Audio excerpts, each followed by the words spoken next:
Welcome, Traceable designers. Today we're making the unique Cornice style blossom valance. We're going to feature two lengths for side panels, and we're going to use a Primrose connector in the center to adjoin the two side panels. We're also going to use two different widths for the side panels. For this design, you probably want to stay below about a 54-inch wide window. If you are going to decorate a larger window, you will need to also create a separate center connector panel.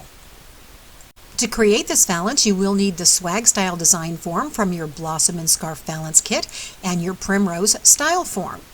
Your swag style design form is used for both side panels and center panels, but we are using two side panels. We're expanding the width because we're not using a center panel, but rather a connector panel. To figure out your panel sizing needs, you'll need to hang your curtain rod. I suggest putting it about a ½ inch to an inch beyond the frame. This is a 40-inch wide window example, so measure from rod return to rod return, which in this case measures 47 inches. Then next subtract a 3-inch, 2 to 3-inch space between your side panels to leave room for your connector panel. In this case, a 16-inch and a 25-inch wide side panel will leave me the perfect space for positioning my Primrose connector between the panels. For our second fabric layer, we'll be manipulating the side panel at an angle to be able to create an insert panel. So I'm beginning with my 25-inch panel, so I'm measuring a 26-inch wide fabric section. The upper section of the design form is going to be adjusted for a 1-inch curtain rod rather than a 2.5. So I'm just going to measure down 3 inches from the top edge of my valance fabric. Make sure the top edge is very straight and that you are working with the back side of the panel. Then you're just going to cut a piece of the fusible fabric backing, position that in the center without extending beyond the edges, and line it along your marks. So you're going to turn the steam off on your iron and use a medium-high setting. Align it very straight, and then starting in the center with a sweeping motion out to the side, just fuse down your fusible backing until that's completely solid. This upper section will be uncovered or unlined so that you can make your rod hanging pocket. Since I'm adding length to my panel down to 18 inches, I will need to add another little section of fusible backing to the back side, overlapping onto my other fusible backing. Make sure you don't extend beyond the edges or you will fuse glue to your ironing board. So make sure the glue sides down, overlap that, and just add whatever extended backing you need. Allow the paper to cool completely and then peel back your paper to expose the glue. When you are removing a second piece where there's an overlap, you need to be careful not to pull the glue off as you're peeling back the paper. So remove all the paper from the back and then cut a piece of lining that will extend beyond all the edges with a very straight edge across the top. You want to make sure that that's straight where your rod pocket will be, and you want to extend past all edges.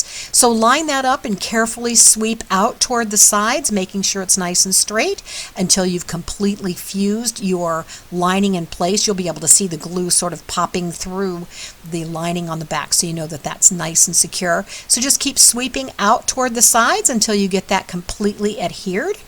Since we are making custom sizes, we are going to make some adjustments. So we're going to do these panels separately, and we're going to use a measuring tape to determine our width. We're also going to trace this panel with the printed side facing up for a right side panel, and then we'll be reversing that for the left side. So we're lining our lined fabric positioning marker across the top of the lining to get it nice and straight, and then from the left side over, where that will be the outside of the panel, I'm measuring over for my 25 inches. This is how I'm going to ensure that that's an exact 25-inch wide panel. So measure off onto the right side and then just put your marks. I'm also adding length from the standard 15 inches down to 17.5 inches for this side panel. So I'm going to need to measure down for my placement. So measure from the top of the lining where the rod pocket will be, and then you will mark, I'm marking 17.5 inches for my length. Then I'm making sure, again, my lined fabric positioning marker is very straight across the top, and line the right side of the design form at the marks. Then just trace down under the first curve and stop. Then just finish by tracing up along the top unlined section for the rod pocket area. Next, to mark the wall side, the straight side, and at our length, we're going to align again along the line fabric positioning marker so we make sure the design form is straight, and then just trace up the left side. This will be the wall side of the valance panel. Once we have that in place, we'll be able to lower the design form down to the desired length and complete tracing on the left side to make sure that cut line will be nice and straight. Okay, to complete our panel, we're going to then connect the curve. So you're going to trace all the way over to the 24-inch mark, which is the straight end of the design form. Then raise the design form up and realign along the upper first curved section on the right. Angle it to connect it, and then just trace along the bottom curved side of the design form. Then turn the design form again to finish the curved lower edge. Then simply follow along your traced line to cut out your panel. You'll cut the curved lower edge first and then straight up both sides across the rod pocket area. You will have an opportunity after making your rod pocket to hang this panel to check the sizing. You can always remove a little excess from the wall side of the panel by just simply cutting up the straight side if needed. Since you did trace your lower curved edge, you just want to check that to make sure it's nice and straight. You can always cut a little strip off the bottom to straighten that out if needed. So as you can see, we did make a longer and wider panel than the standard. So when we do the other side, we're going to flip this over and we're going to trace this with the printed side facing down, and we're also going to adjust the size so that's a little more narrow for the opposite side to the 16-inch size. Okay, to size my insert or contrast fabric layer, I need to determine how deep I would like the fabric to be. So I'm going to cut a fabric section that is larger than I need so that when I turn the design form to manipulate the curve, I'll have plenty of fabric available.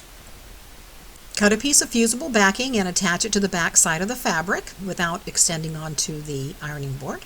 You are going to be attaching this contrast fabric to the front of your panel, and since we've made a custom size, we're going to use the panel to actually cut the insert. So you'll follow along the exact line of the shape that you have cut.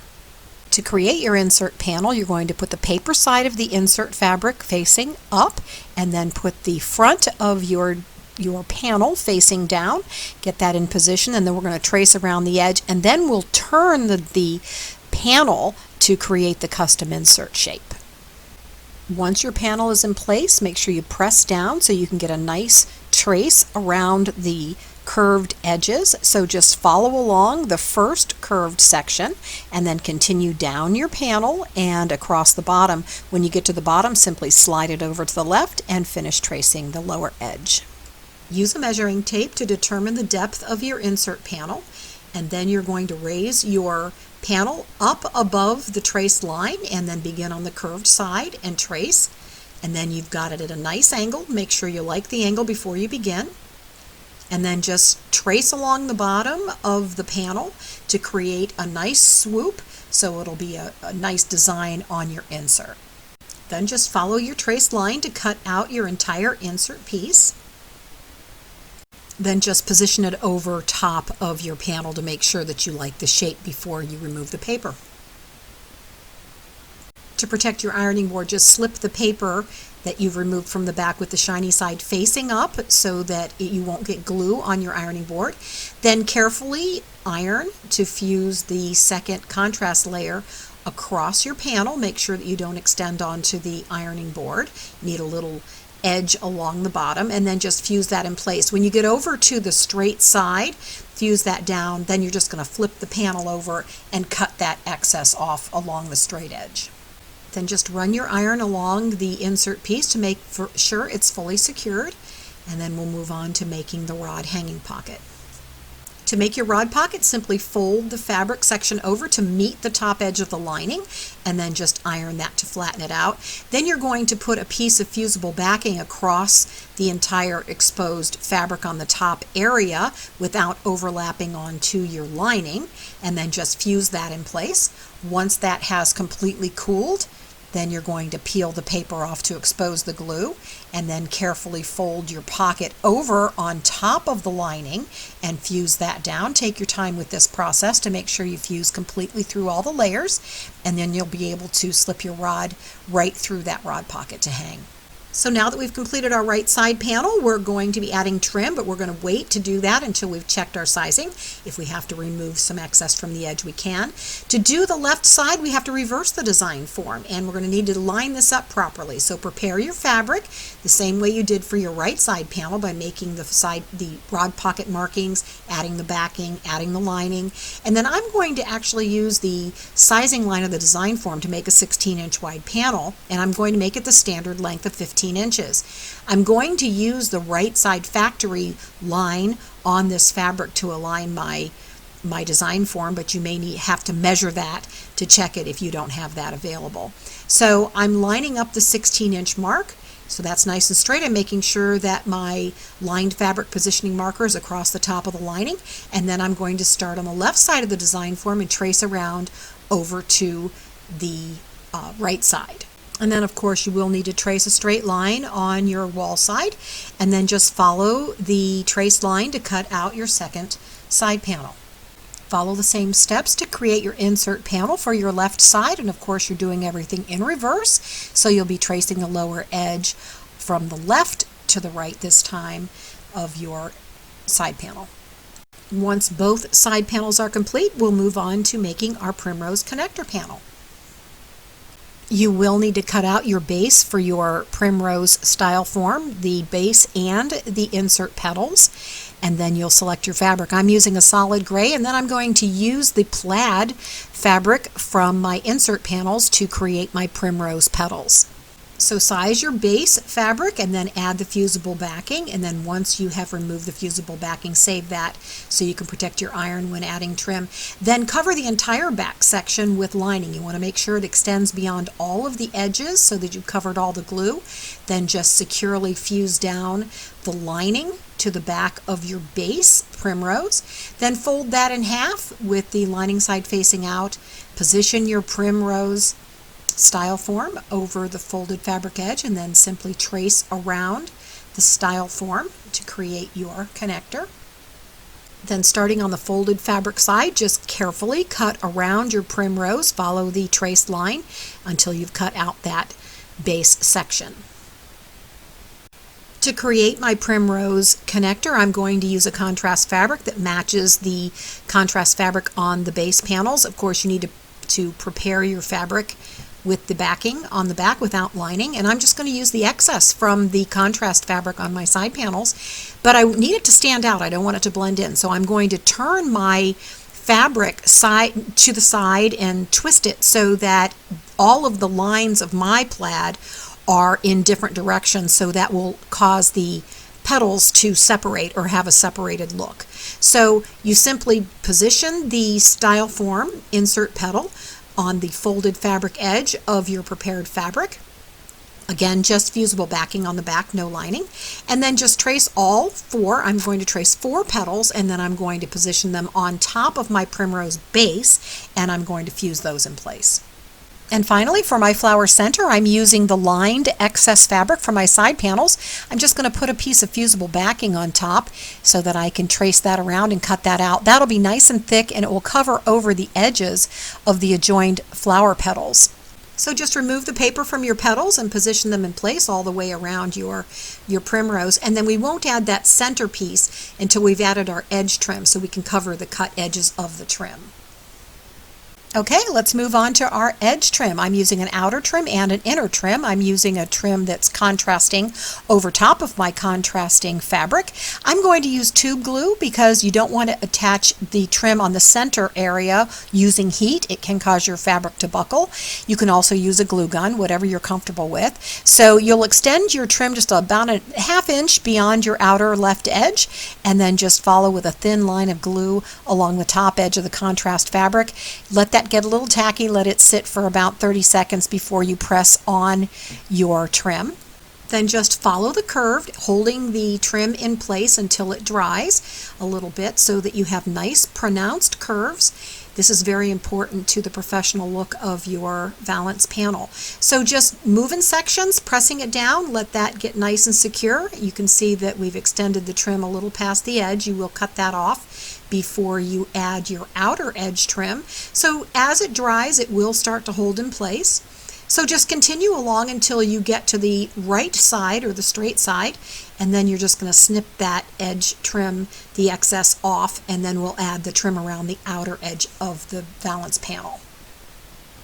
I'm using a 3/8 inch braided gimp trim. This curves nicely around the edges, so you'll just extend your trim piece a little bit above your upper edge, and then just with a thin line of glue along the edges, just secure your trim forming around all the curves. You want to make sure that you hold it so that it stays in place and gives a very nice shape to the valance panel. So you'll continue your trim along the bottom edge, and then when you get to the straight edge, you're just going to snip that off.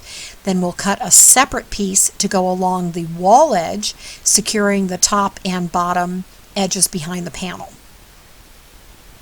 Once you've completed your side panels, we'll move on to our primrose. I'm using a cord to separate the petals so that it has a little bit of design shape. So I'm just going to start in the center again with my little bit of glue strip right along the edge of the petal, and then you'll secure the cording in between and just roll that into place. Once you've finished each section, you'll just snip the edges off so that it's nice and flush with the outside and the inside. And then we'll take the same braided gimp trim that we have on the side panels, and beginning at the top of the primrose, we'll just fold a little bit of trim behind the panel and then just follow around the top, following carefully to get the nice shape. You might have to take some time with this, pressing into the corners. Follow all the way around your primrose panel, and then secure the second edge behind the panel, and then just sort of manipulate the trim until it looks nice and smooth at the connection. Then peel the paper off your flower center, and then you'll fuse that down.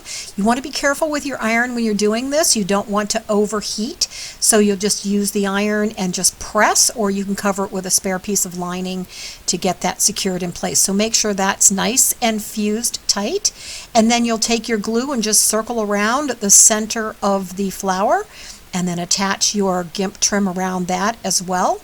And then you can always just secure the two connecting edges with either a gem or a button or something decorative. To create your fasteners for your connector, you just will cut 3" by 1" pieces of fusible backing to put on your connector in the back. So fold that over and make sure you see where it's going to be folding and connecting, and then just fuse that paper down. Then you'll remove the paper to expose the glue, and then pull out your pieces of Velcro. You have sticky back Velcro in your package, so you will peel off the paper from the back of the Velcro, and then just secure those to the back of your connector panel. Then simply slide your curtain rod right through the rod pocket, position your primrose connector in the center and fold it over, and you're ready to hang your beautiful new Primrose Cornice style valance. Thank you for joining me, Traceable Designers, and remember, you can always make your mark with Traceable Designer.